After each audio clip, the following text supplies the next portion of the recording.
എൻ്റെ പേര് സബിൻ സാബു. ഞാൻ വരുന്നത് കോട്ടയം ജില്ലയിലെ ചാമക്കാല എന്ന ഗ്രാമത്തിൽ നിന്നാണ്. 2019 ഞാൻ ഗൾഫിൽ നിന്ന് യൂറോപ്പിലേക്ക് പോകണമെന്നുള്ള ഒരു ആഗ്രഹത്തോടെയാണ് ഞാൻ നാട്ടിലേക്ക് വന്നത്. പക്ഷേ 2019 കഴിഞ്ഞ് ഡിസംബർ മാസം ഞാൻ വന്നത്. പക്ഷേ ജനുവരി ഫെബ്രുവരി മുതൽ കോവിഡ് തുടങ്ങി. എൻ്റെ എല്ലാ പ്ലാനുകളും പൊട്ടി, സ്വപ്നങ്ങളെല്ലാം തകർന്നു, ഒന്നും ചെയ്യാൻ മേലാത്ത അവസ്ഥയിലേക്ക് മാറി. എനിക്കൊരു ബ്രദറുണ്ട്. ബ്രദർ ഇലക്ട്രീഷ്യൻ, പ്ലംബർ വർക്കൊക്കെ ചെയ്യുന്ന ആളാണ്. ആളുടെ വിവാഹാലോചനയൊക്കെ നടക്കുന്നുണ്ടായിരുന്നു, പക്ഷെ ഒന്നും ശരിയായി വരുന്നില്ലായിരുന്നു. ഞങ്ങൾ ജ്ഞാനായ കത്തോലിക്കരാണ്. ഞങ്ങൾക്ക് സമുദായത്തിൽ തന്നെയാണ് വിവാഹം കഴിക്കേണ്ടത്. അപ്പം കുറച്ച് ബുദ്ധിമുട്ടായിരുന്നു. അപ്പം വിവാഹാലോചനകളൊന്നും നടക്കുന്നില്ല. കോവിഡ് ഓൾറെഡി ഫസ്റ്റ് വേവ് നല്ല രീതിയിൽ വന്ന സമയത്ത് മൊത്തം ലോക്ക്ഡൗൺ ആയി. ഒന്നും ജോലി കാര്യങ്ങളൊന്നും ശരിയാവുന്നില്ല.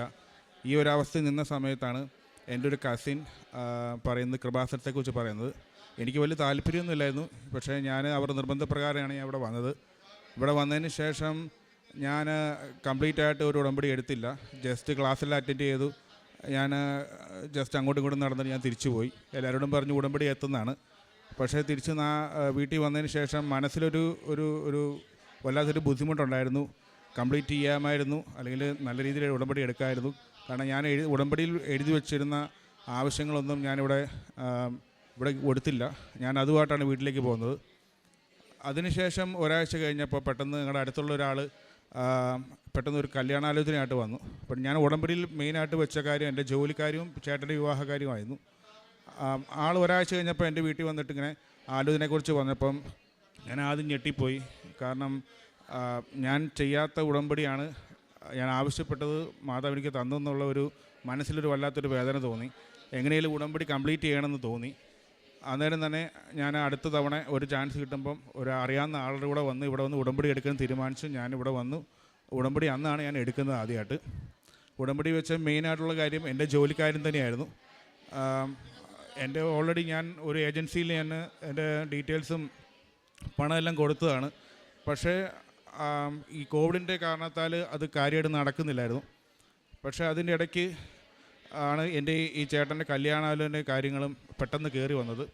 അപ്പോൾ ഞാൻ ഉടമ്പടി പുതുക്കിയതിന് ശേഷം ഞാൻ ഈ കല്യാണാലോചനയുടെ കാര്യങ്ങൾ മറ്റു കാര്യങ്ങൾ പൊയ്ക്കൊണ്ടിരിക്കുന്ന സമയത്താണ് എനിക്ക് ജോലിക്ക് വിദേശത്തേക്ക് പോകാൻ വേണ്ടി ഒരു അവസരം കിട്ടിയത്. പക്ഷേ അത് ഞാൻ പെട്ടെന്ന് ഓർത്തു അത് കിട്ടിയ അവസരമാണ് വിനിയോഗിക്കാമെന്നുള്ള രീതിയിൽ എടുത്ത് ചാടിയൊരു തീരുമാനത്തിൻ്റെ പേരിൽ ഞാൻ സെർബിയയിലേക്ക് പോകാൻ തീരുമാനമായി.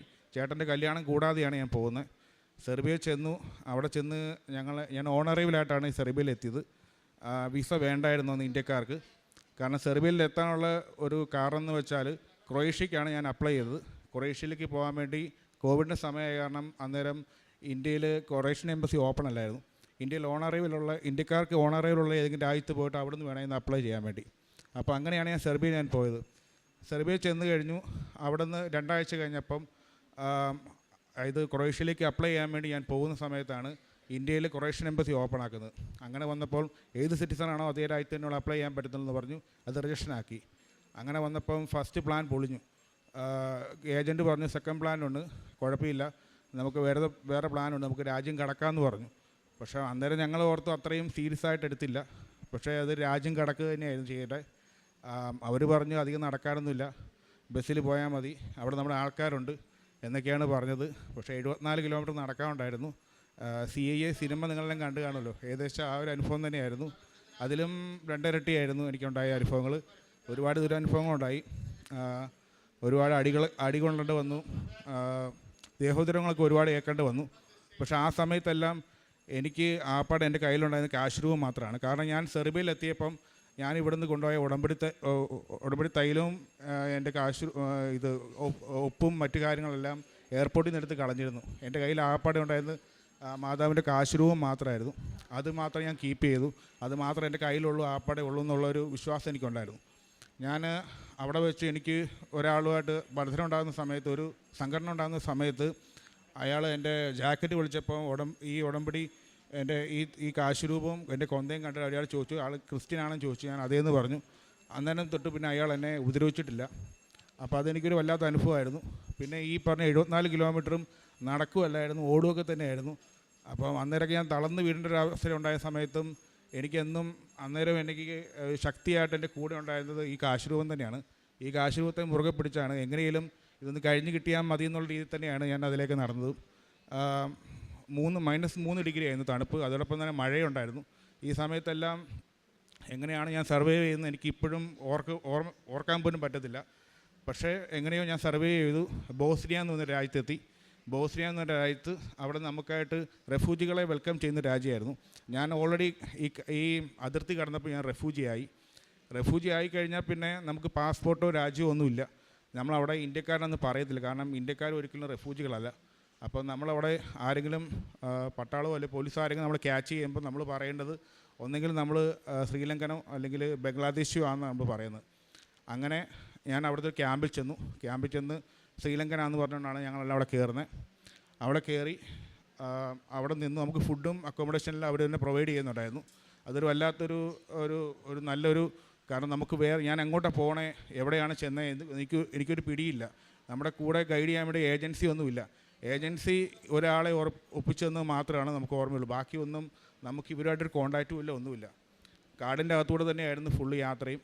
അപ്പോൾ ആ സമയത്ത് നമ്മൾ എങ്ങോട്ടാണ് പോകണമെന്ന് നമുക്കൊരു ഐഡിയ ഇല്ല. നമ്മൾ ഏത് സ്ഥലത്തേക്കാണ് പോകണേ നമുക്ക് യാതൊരുവിധ അറിവുമില്ല. നമ്മളെ കൊണ്ടുപോയത് യുനെസ്കോയുടെ ആൾക്കാരാണ്, UN സംഘടനയിലുള്ള ആൾക്കാർ. അവർ IMO എന്ന് പറഞ്ഞൊരു സംഘടനയുണ്ട്.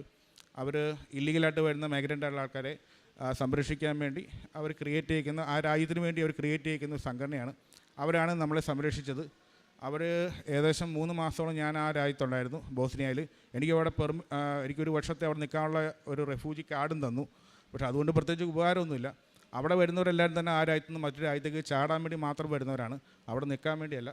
ഞാനും അവിടെ നിന്ന് ചാടാൻ ശ്രമിച്ചു, പക്ഷേ എല്ലാം ഫെയിലായി, ഒന്നും തന്നെ സക്സസ് ആയില്ല. അപ്പോൾ ഈ സമയത്തെല്ലാം എനിക്ക് ആപ്പാടെ ധൈര്യമായിട്ടുള്ളത് ഈ മാതാവിൻ്റെ കാശ് രൂപം മാത്രമായിരുന്നു. ഈ കാശ് രൂപം ഞാൻ കളയാതെ കീപ്പ് ചെയ്തു. അതോടൊപ്പം തന്നെ എൻ്റെ പാസ്പോർട്ട് ഒരിക്കലും മറ്റുള്ളവരെ കാണിക്കാൻ പറ്റത്തില്ല. കാരണം ഇന്ത്യനാണെന്ന് ഞാൻ അറിഞ്ഞു കഴിഞ്ഞാൽ അവരൊന്നെങ്കിൽ ഇന്ത്യൻ എംബസിയായിട്ട് കോൺടാക്ട് ചെയ്ത് എന്നെ ഡീപ്പോർട്ട് ചെയ്യുമായിരുന്നു. അപ്പോൾ ഞാൻ എൻ്റെ പാസ്പോർട്ടും ഈ കാശ് രൂപമാണ് എന്നെ എപ്പോഴും പ്രൊട്ടക്റ്റ് ചെയ്തുകൊണ്ടിരുന്നത്. അതുമാത്രമല്ല ഈ സമയങ്ങളിലൊന്നും എനിക്ക് എന്താ ചെയ്യേണ്ടതെന്നൊരു പിടിയില്ലായിരുന്നു. എന്താണ് നാളെ വരാൻ പോകുന്നത്, നാട്ടിലെന്താ അവസ്ഥ, ഇതൊന്നിനെക്കുറിച്ച് എനിക്ക് യാതൊരു പിടിയും കിട്ടുന്നില്ലായിരുന്നു.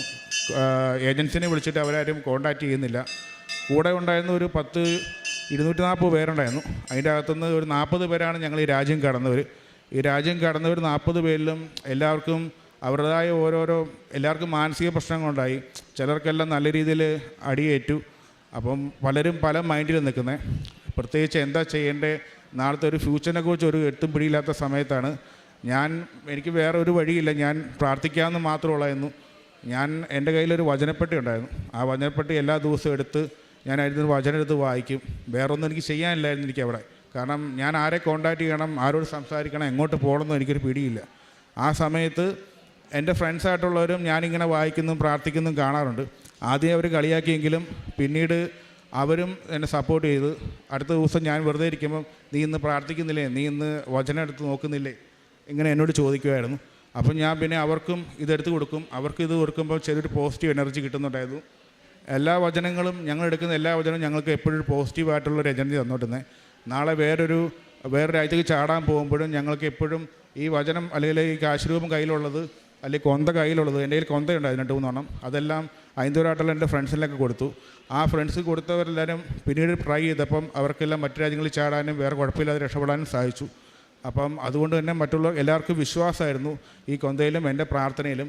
അപ്പം ഞങ്ങളെല്ലാം ഒരുമിച്ച് തന്നെയാണ് പ്രാർത്ഥിച്ചുകൊണ്ടിരുന്നത്. അങ്ങനെ അവസാനം 3 മാസത്തിന് ശേഷം ഞാൻ IMO ആയിട്ട് ബന്ധപ്പെട്ടു. തിരിച്ച് നാട്ടിലേക്ക് പോകാൻ വേണ്ടി തീരുമാനിച്ചു. കാരണം ഞാൻ ചെയ്ത എല്ലാ അറ്റംപ്റ്റും ഫെയിലായിരുന്നു മറ്റു രാജ്യങ്ങൾക്ക് ചാടാനുള്ള.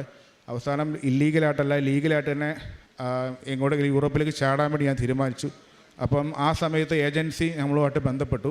അവർ നമുക്ക് വേണ്ട ഫണ്ടും കാര്യങ്ങളൊക്കെ അങ്ങോട്ട് അയച്ചു തന്നു. എൻ്റെ ചിലവിനും ഫുഡിനും വേണ്ട എല്ലാ പൈസയും എനിക്ക് മാത്രമല്ല ഞങ്ങളുടെ ക്യാമ്പിലുള്ള എല്ലാവർക്കും അയച്ചു തന്നു. അത് ഞങ്ങൾക്ക് വല്ലാത്തൊരു ആശ്വാസമായിരുന്നു. കാരണം ഞാൻ പൈസ കൊടുത്ത എൻ്റെ ഏജൻറ്റിനെ പോലീസ് പിടിച്ചു ഓൾറെഡി. അപ്പോൾ അയാളുമായിട്ടുള്ള യാതൊരു കോൺടാക്റ്റും പിന്നെ ഇല്ലായിരുന്നു. പക്ഷേ എൻ്റെ മറ്റു കാര്യങ്ങൾ നോക്കിക്കൊണ്ടിരുന്ന വേറൊരു ഏജൻറ്റായിരുന്നു. അയാളുമായിട്ട് എനിക്ക് പരിചയമൊന്നുമില്ല. പക്ഷേ ആ ക്യാമ്പിൽ എൻ്റെ കൂടെ ഉണ്ടായിരുന്ന മറ്റുള്ളവരുമായിട്ടുള്ള ആ ഒരു ബന്ധത്തിൻ്റെ പുറത്ത് മാത്രമാണ് ഞാനും ആ കൂട്ടത്തിൽ പ്രൊട്ടക്റ്റ് ചെയ്യപ്പെട്ട്. അങ്ങനെ അവസാനം ഞങ്ങൾ തിരിച്ച് നാട്ടിലേക്ക് പോരാൻ വേണ്ടി IMO ആയിട്ട് IMO-ആയിട്ട് ബന്ധപ്പെട്ടപ്പോഴത്തേക്ക് അവിടെയുള്ള ആൾക്കാർ നമ്മളോട് ഏത് രാജ്യക്കാരാണെന്നോ എങ്ങനെയുള്ള കാര്യങ്ങളൊക്കെ ചോദിച്ചു. നമ്മളെല്ലാ ഡീറ്റെയിൽസും തുറന്ന് പറഞ്ഞപ്പോൾ അവർ ഓക്കെ, നമ്മുടെ ഫ്രീ ആയിട്ട് നമ്മൾ നാട്ടിൽ വിടാമെന്നും ഡീപ്പോർട്ട് ചെയ്തില്ലെന്നും പറഞ്ഞു. ആ ഉറപ്പിൻ്റെ പേരിലാണ് ഞങ്ങൾ തിരിച്ച് നാട്ടിലേക്ക് വന്നത്.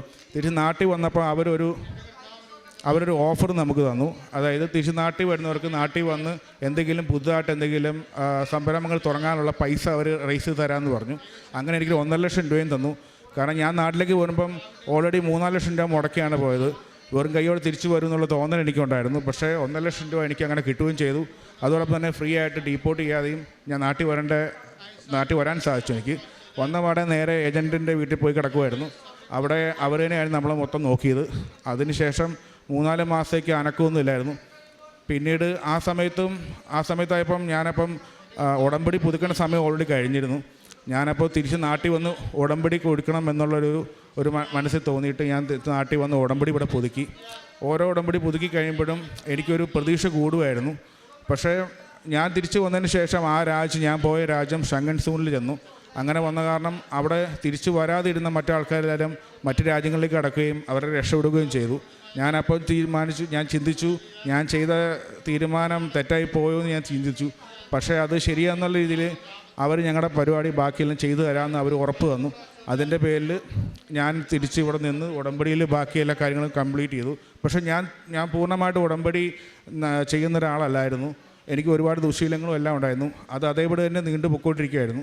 അതുകൊണ്ട് തന്നെയാണ് എൻ്റെ കാര്യങ്ങൾ മാത്രമേ നടക്കാതിരുന്നുള്ളൂ. ഞാൻ മറ്റുള്ളവർക്ക് വേണ്ടി പ്രാർത്ഥിക്കുന്ന എല്ലാ കാര്യങ്ങളും നടന്നിരുന്നു. അപ്പോൾ അത് ഞാനൊന്ന് റീതിങ്ക് ചെയ്ത് എനിക്കുണ്ടാകുന്ന ന്യൂനതകൾ എന്താണെന്ന് ഞാൻ മനസ്സിലാക്കി അത് ഞാൻ ശരിയാക്കാൻ തീരുമാനിച്ചു. ഞാൻ ഉടമ്പടി കാര്യങ്ങൾ കറക്റ്റായിട്ട് ഫോളോ ചെയ്യാൻ തുടങ്ങി. അഖണ്ഡ ജപമാല ഇവിടെ വന്ന് പങ്കെടുത്തു. അത് പങ്കെടുത്തു കഴിഞ്ഞപ്പോൾ എനിക്ക് ഒരു 100% ഉറപ്പായി എൻ്റെ കാര്യം നടക്കും എന്നുള്ളൊരു 100% എനിക്കൊരു മനസ്സിനുള്ളിൽ ഒരു ബോധം വന്നു. അതിനുശേഷം എൻ്റെ എല്ലാ കാര്യങ്ങളും വളരെ പ്രോപ്പറായിട്ട് തന്നെ നടന്നു. 240 പേര് തിരിച്ചു വന്ന പ്രോഗ്രാമിൽ 2 പേർക്കാണ് ഇപ്പോൾ വിസ വന്നേക്കുന്നത്.